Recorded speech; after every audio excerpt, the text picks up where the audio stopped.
les chéris, on va passer au témoin du jour. Hier, on recevait l'avocat de Jonathan Daval qui nous expliquait que son client avait déposé plainte pour diffamation contre la mère et la sœur d'Alexia. L'objet de la plainte, des propos tenus dans la série documentaire Alexia autopsie d'un féminicide diffusée sur Canal+, où elles ont déclaré que Jonathan avait provoqué volontairement la fausse couche de sa femme par empoisonnement avant de la tuer. Dans un instant, on va accueillir Maître Portejoie, l'avocat de la famille d'Alexia, qui est très en colère contre cette plainte qu'il juge irrecevable. On est très content de le recevoir, hein, parce que c'est vrai que c'est fou. Mais avant, petit retour sur l'extrait en question de la série. Regardez, et il arrive juste après. C'est-à-dire qu'à partir du moment où elle sait qu'elle est enceinte, on voit dans ses cheveux des pics d'ingestion de médicaments dangereux au moment de la grossesse et forcément de la fausse couche. Parce qu'avec le recul, on comprend que cette fausse couche, elle était probablement pas accidentelle. Nous, c'est ce qu'on pense. Il n'était pas capable d'être père, il ne voulait pas être père, il ne pouvait pas l'accepter, c'était au-dessus de ses forces. On va regarder un autre extrait, l'extrait de l'avocat de Jonathan Daval qui était hier avec nous dans TPMP. Enfin, on va même pas le voir parce si, on va le regarder comme ça, vous l'aurez. Regardez. De l'empoisonnement d'Alexia et de la sédation d'Alexia sur les 6 derniers mois de son existence ont été analysées. Les doses médicamenteuses retrouvées notamment dans les cheveux d'Alexia étaient sous du seuil thérapeutique, ce qui fait qu'aucune sédation n'était possible. Moi, ce qui me dérange, c'est le fait d'affirmer que Jonathan Daval aurait provoqué, par l'administration de médicaments, la fausse couche d'Alexia. Ça n'a jamais existé dans cette affaire. Jean-Hubert Portejoie, avocat de la famille d'Alexia Daval. Merci d'être avec nous parce que c'était très important pour nous d'avoir votre son de cloche et votre sentiment sur ce qui se passe. Il y a eu énormément de réactions hier sur le fait que Jonathan Daval porte plainte pour diffamation. C'est vrai que voilà, on aimerait savoir comment vous avez réagi vous déjà en tant qu'avocat. J'ai regardé votre émission hier soir, bien sûr. La famille Fouillot a regardé votre émission. Et il y a un mot qui a été prononcé hier par, je crois que c'est Michel Marie, qui est le mot indécence. Et c'est véritablement l'état d'esprit aujourd'hui de la famille Fouillot. Indécent. Il est indécent d'avoir déposé plainte contre eux. Et j'ai envie de rajouter aujourd'hui que cette plainte, en réalité, c'est une provocation. Elle a été déposée, je ne sais pas quand précisément, mais en tout cas, tout le monde en a eu connaissance le 18 février dernier. Le 18 février dernier, je ne sais pas si vous savez, mais c'est l'anniversaire, c'est la date d'anniversaire d'Alexia. Est-ce que c'est un hasard? Moi, je ne crois pas au hasard judiciaire. On nous reproche aujourd'hui des faits qui remontent au mois de novembre, et on attend le 18 février, jour de l'anniversaire d'Alexia, pour communiquer sur cette plainte. C'est assez honteux, pour tout vous dire. Alors, la mère et la sœur d'Alexia maintiennent leurs propos sur la fausse couche, et elles ont réagi comment? Parce qu'on se met à leur place, elles doivent se dire.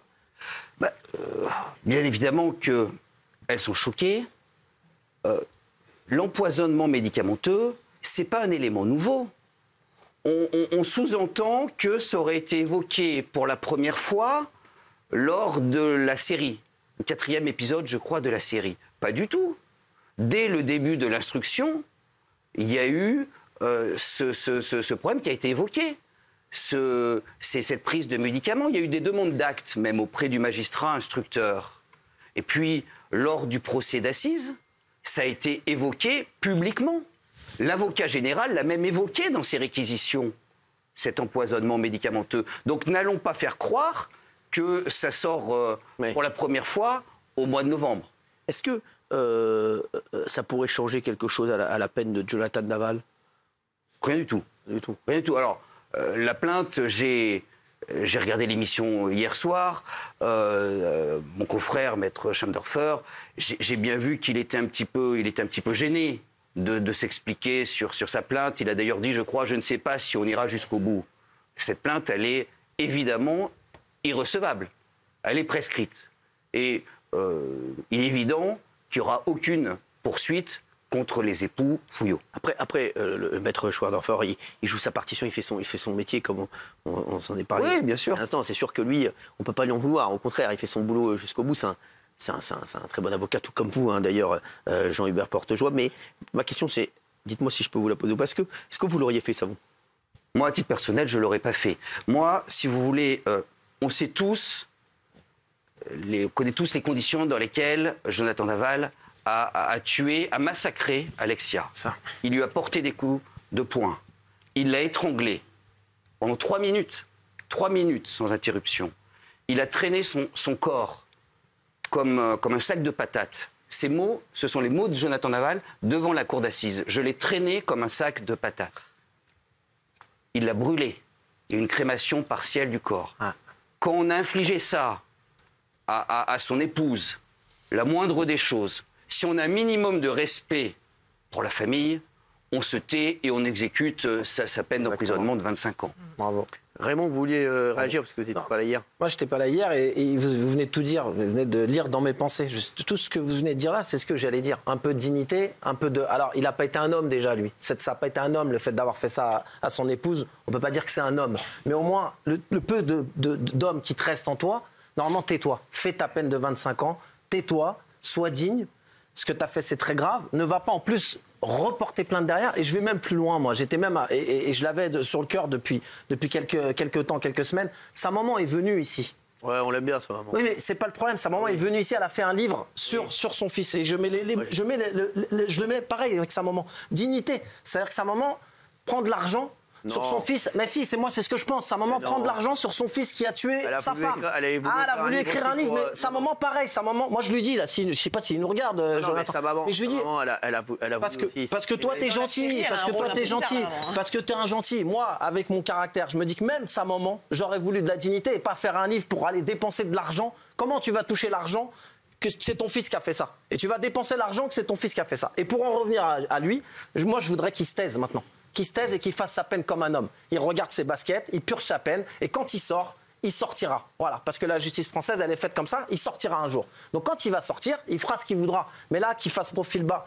J'étais pas là hier, moi, quand il y a eu ça, et je voulais le dire. Que ce soit lui, non, j'étais pas là hier, que ce soit lui ou sa maman, pour moi, c'est les deux personnes là, je les mets dans le même sac. Je suis pas ça la fout mal, en fait. C'est pas respectueux. Alors, pas respectueux. Je voudrais...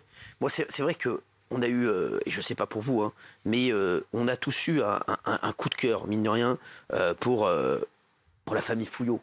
Quand on les a vus, parce qu'on s'est attaché à eux, vraiment, parce qu'on a tous suivi cette affaire. Hein. On le disait tout à l'heure, il y a eu il y a eu l'affaire Grégory, et je vous jure qu'il y a l'affaire Daval, c'est les deux affaires qui nous ont le plus marqué. Et c'est vrai qu'on a suivi tout ça, et on a vu, moi j'ai vu la déception de la maman, qui était incroyable, et la dignité d'Isabelle et du papa Fouillot, qui est incroyable aussi. Comment ils sont actuellement? Parce que moi, je vous dis, pour nous, je pense que tous les Français se sont attachés à eux. Ils sont aujourd'hui avec Grégory et Stéphanie. D'accord, c'est ça. Oui.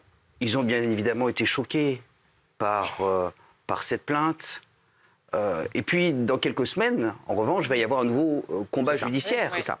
Le 10 avril prochain, Jonathan Daval va devoir s'expliquer. Pour dénonciation calomnieuse par rapport à ce qu'il a dit sur son beau-frère Grégory Gué. Sur les dénonciations calomnieuses. Oui. Il a été condamné pour le meurtre de son épouse. Et là, il va devoir s'expliquer sur ses mensonges. Pendant des semaines et des semaines, voire des mois et des mois, il a accusé Grégory. Il parlait de complot familial, avec la complicité d'Isabelle et Jean-Pierre Fouillot. Là, il va devoir s'expliquer sur ces mensonges. J'ai entendu, il y a quelques semaines, sa maman, vous parliez de sa maman, qui disait « mais je ne sais pas s'il viendra, je ne sais pas s'il a envie de s'expliquer ». Ce n'est pas à lui de dire s'il vient ou s'il ne vient pas. Il est convoqué, il est cité, et il devra venir s'expliquer. D'accord. Alors, qu'est-ce que réclame la famille d'Alexia? On réclame sur cette plainte, on s'attendait à tout sauf à cette plainte. Mais surtout que, encore une fois... Il demande 60 000 euros de dommages d'intérêt, 30 000 euros pour... Sur la dénonciation calomnieuse, sur les faits de dénonciation calomnieuse. Mais il faut savoir que leur vie a été complètement bouleversée. à cause de ces accusations. Je crois que c'est Grégory, devant la cour d'assises, qui disait « Le regard des gens a changé sur nous. Ouais. Il y avait de la compassion, et puis, à la suite de ces accusations, les gens regardaient, il y avait de la compassion, mais et si c'était vrai? Et si c'était eux? Ça a été terrible de vivre ça pendant des mois et des mois. Jean-Pierre et Isabelle, ils ne se sentaient plus la force de conserver leur bar tabac brasserie. Il y avait du monde tous les jours. Les gens venaient et les regardaient un petit peu différemment. Il n'y avait plus cette compassion originelle. Alors, juste dernière question. Elles maintiennent, donc la mère et la sœur d'Alexia, leurs propos sur la fausse couche. Est-ce qu'elles ont des preuves? Il n'y a pas aujourd'hui de question de preuves ou pas. C'est leur conviction. Une conviction, c'est une opinion. Ce n'est pas une infraction, forcément. Une conviction, ce n'est pas une diffamation. Et Jonathan Daval, on l'a interrogé devant la cour d'assises. Il n'a jamais voulu s'expliquer. Il n'a jamais voulu s'expliquer clairement sur cet épisode médicamenteux. Et parce qu'il n'a jamais voulu s'expliquer, aujourd'hui, leur conviction est qu'il a eu cet empoisonnement. Je voudrais vous remercier Jean-Hubert Portejoie, merci. Puis j'espère que vous viendrez nous voir lors du procès. Ce sera le 10 avril. Hein. Avec plaisir. 10 avril, merci en tout cas. Et puis, franchement, vous dites à la famille bien sûr, à la famille d'Alexia qu'on pense fort à eux, à la famille Fouillot, et que ce sont un peu les... Je vous dis, ils sont rentrés dans la vie de tous les Français. Et on pense à eux et on se demande si à un moment, ils n'ont pas envie aussi de passer à autre chose quand même et de pouvoir continuer leur vie... jamais tranquillement, parce que leur fils, il ne reviendra jamais, ils auront toujours ce traumatisme, en tout cas, de pouvoir passer à autre chose, parce que je trouve que c'est quand même très très long pour eux, et je me mets à leur place, ça ne doit pas être évident. Voilà, en tout cas, on confirme. On pense fort à eux, et merci à vous d'avoir été avec nous.